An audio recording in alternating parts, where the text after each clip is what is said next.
Greetings, my dear friends. Welcome back to Coffin Talk. Tonight, we sink our fangs into a chilling resurrection of one of horror's most iconic figures, Nosferatu. I'm ready.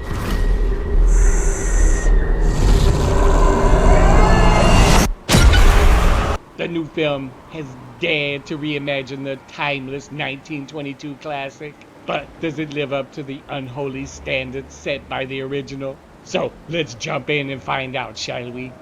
Vincent's been brooding about this one for days. Nosferatu is like the holy grail for gothic horror lovers, and this new movie is a big deal for anyone who loves both classic and modern horror. Indeed, my dear Jody. But let us briefly cast our gaze upon the shadow of its illustrious ancestor. The original film was a masterpiece of German expressionism, a haunting tale of forbidden love, pestilence, and doom, brought to life by Max Schreck's bone-chilling portrayal of the vampire Count Orlok. It has inspired countless generations of filmmakers, including myself. And don't forget the drama behind the original movie. It was unauthorized adaptation of Bram Stoker's Dracula, and Stoker's widow sued the filmmakers. She wanted all the copies destroyed, but thankfully some survived. Quite right, Jody.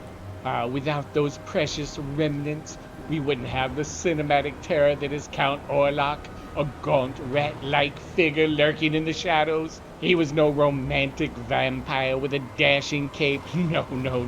Orlok was pure nightmare fuel, a creature of pestilence and decay, and now in the hands of a modern filmmaker, he rises again. The new Nosferatu, directed by Robert Eggers, is a chilling reimagining steeped in gothic atmosphere. Eggers, known for his work on The Witch and The Lighthouse, is a master of unsettling period horror, and here he dives deep into the shadows to reawaken the vampire while retaining the dark heart of the story. Let's talk about the cast. First off, Bill Skarsgård, yes, Pennywise himself plays Count Orlok. If anyone can channel Max Schreck's creepy energy, it's this guy. He's already terrified a whole generation in the movie It. An excellent casting choice. Skarsgård brings a haunting intensity to Orlok, blending grotesque horror with an eerie charisma. His portrayal captures the monstrous side of Orlok while hinting at the tragic loneliness of the creature. And Lily Rose Depp is simply ethereal as Ellen, bringing a delicate strength to the role that perfectly contrasts with the dark menace of Orlok. It's a match made in gothic heaven.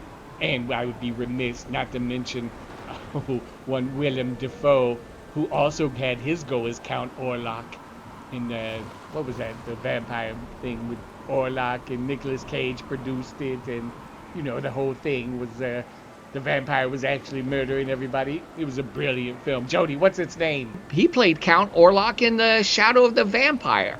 But let us not forget the true star of this film, the atmosphere. Eggers' cinematography captures the eerie beauty of the original while adding a visceral intensity that speaks to our modern sensibilities in filmmaking. Every frame is dripping with gothic dread, from the shadowy forest to the decaying grandeur of Orlok's castle. Yeah, it's like stepping into a gothic painting. And the sound design, so creepy.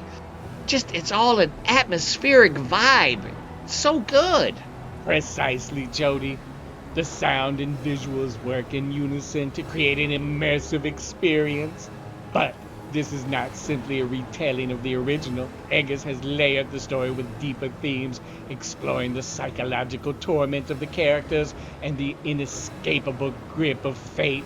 It is not merely a tale of a monster, but a meditation of humanity's own darkness. Okay, Uncle Vincent, but let's talk scares. The original movie was creepy, but it's all shadow play and, innuendo. So, how does this one hold up compared to the original in the 1979 remake? Nosferatu does not merely hold up, it excels.